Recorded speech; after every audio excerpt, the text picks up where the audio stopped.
Have you ever wondered if Santa Claus assaulted anyone or broke and entered? Sounds like you're drawn to history, also known as ho-ho-hostery. I'm sorry. Jolly old Saint Nick, or Saint Nickolas of Myra, or Saint Nickolas the heretic-slapping bishop, or Santa Claus, is one of the most well-known figures in the Western world. Well, at least among you featherless bipeds, he's outranked by several raccoon celebrities in raccoon culture. You'd be hard-pressed to find a person who doesn't know about Santa and his workshop full of elves. But how did this gift-giver extraordinaire become so revered? The Red Man's story begins around 280 AD, when he was born, which is how most people's stories begin, in what is now modern-day Turkey. Ironic, isn't it? Turkey is a Thanksgiving thing, not Christmas. Nicholas came from a very wealthy family and was orphaned at a young age. Bet you didn't expect Santa to have a tragic backstory. But on the bright side, he inherited his parents' wealth and moved to Maya to be cared for by his uncle, the Bishop of Maya. One could expect a young, wealthy orphan might squander his wealth, but while our boy Nick did quickly rid himself of his fortune, only Ebenezer Scrooge himself would have considered it squandered, at least until those haunted times. Perhaps the most famous account of his generosity is when he gave 3 bags of gold to an impoverished family, saving 3 girls from being sold into slavery. The father of the family was a very poor man, and as such had no means to pay his daughter's dowry for them to be married.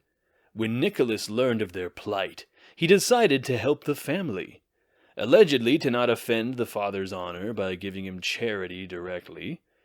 And in my opinion, he was just trying to be a little bit of a troll. Nick decided he would just show up in the middle of the night and throw gold into their house. This is similar to how you humans deposit delectable morsels into dumpsters for us raccoons to feast on. Things went pretty smoothly the first 2 times he tossed bags of gold into this unsuspecting family's house, but after 2 bags of gold randomly appeared, the father of the girls decided to stay up through the night and figure out who was littering. And I know you humans have some baggage with that term, but I say it with the utmost respect. Thus, making him the first person to stay up late to catch Santa in the act. When the father caught Nicholas on this 3rd act of charity, the man fell to his knees, thanking Nicholas. Our boy Nicky then commanded the father not to tell anyone about this charity, which, seeing as how we all know about this story, I'm going to assume the man didn't listen to him.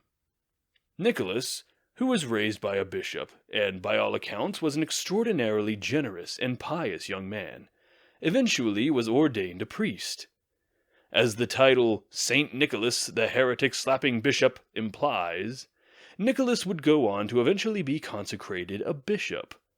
Legend has it that while Nicholas, now a priest, was away on a pilgrimage, the local bishop of Maya kicked the bucket. In order to choose a new bishop, it was decided that the first priest to enter the cathedral that morning would be chosen to become the new bishop. Which, to me, a raccoon, sounds like the most throwing your hands up and singing Jesus Take the Wheel move they could have possibly made. Well, as luck, or divine providence, would have it, Nicholas, newly returned from his pilgrimage, immediately went to the church to pray, and was chosen as the new bishop. Imagine our boy Nick's complete confusion. You walk into a church for some quiet time, and next thing you know, everyone's telling you that you have to be the new bishop. As for the heretic-slapping part of the title, that comes from when, and this is a plot twist you might not have seen coming, he slapped a heretic. Not just any heretic, mind you. No, our boy Nick slapped Arius, perhaps the most famous heretic of them all, at the First Council of Nicaea, one of the more important church councils that defines some pretty major Christian doctrines. This was during a spirited theological debate. Now, you're probably thinking how well and good that whole story is, especially the slapping. But how did this generous bishop get the name Santa Claus? Like a lot of confusing things in this world, you have the Dutch to thank for that one. See, in Dutch, they refer to Saint Nicholas in Dutch. Truly shocking, I know. Well, in Dutch, Saint Nicholas was called Saint Nickolas, which was then shortened to Sinterklaas. As luck would have it, it was the Dutch immigrants who popularized the celebration of the saint in America. And as us Americans are wont to do, we again changed the name to sound better in English, and so Saint Nicholas became Saint Nickolas, which became Sinterklaas, and finally became Santa Claus. Still, the name Santa Claus does not alone us modern Santa make. The source for many of Santa's more popular depictions, or at least the popularization, can be traced back to the night before Christmas.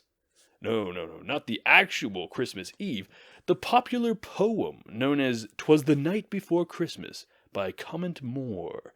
The actual title is A Visit from Saint Nicholas. But here at Drawn to History, I prefer popular things over the technically correct. This poem popularized such Santatonian traits, such as Santa riding in a sled pulled by reindeer. Oh, by the way, fun fact, originally it was going to be pulled by raccoons, but raccoons aren't so good at following directions. And even if we were, we wouldn't. Santa, being a jolly old fellow with a bushy white beard, apparently based on a Dutch handyman, more new, and that most curious method of home invasion, coming down chimneys. Somehow weirder than tossing bags of gold through open windows. For our last exploration of Santa's modern identity, we'll answer the age-old question. Why does the jolly old man dress in red? Many people think Coca-Cola is to thank for this. Or, if you're a bull enraged by the color red, to blame for this. Makes sense on the surface. Coca-Cola, the famously brown beverage, has really claimed the color red for itself. This also fits into the concerns of many that Christmas has been turned into a commercial affair to sell products, like Coca-Cola. After all, it wouldn't be Christmas without Coca-Cola. Well, I'm sorry to say that while that would be a fun explanation, and trust me, as a content creator, I love fun explanations more than true ones, it's not actually true. Turns out this one can actually be traced back to the original Saint Nicholas. As a bishop and eventually a cardinal, the man just actually wore red robes. I know, kind of anticlimactic. I hate when history is straightforward. I was going to tell y'all it was the blood of his enemies, like in my Santa fanfic, where he fights off those universally hated villains, the people who close dumpsters to keep the raccoons out. But my journalistic integrity won out. Thanks for joining me. What Santa trivia jingles your bells? Did I get anything wrong? Let me know in the comments. I'll see you again. Merry Christmas.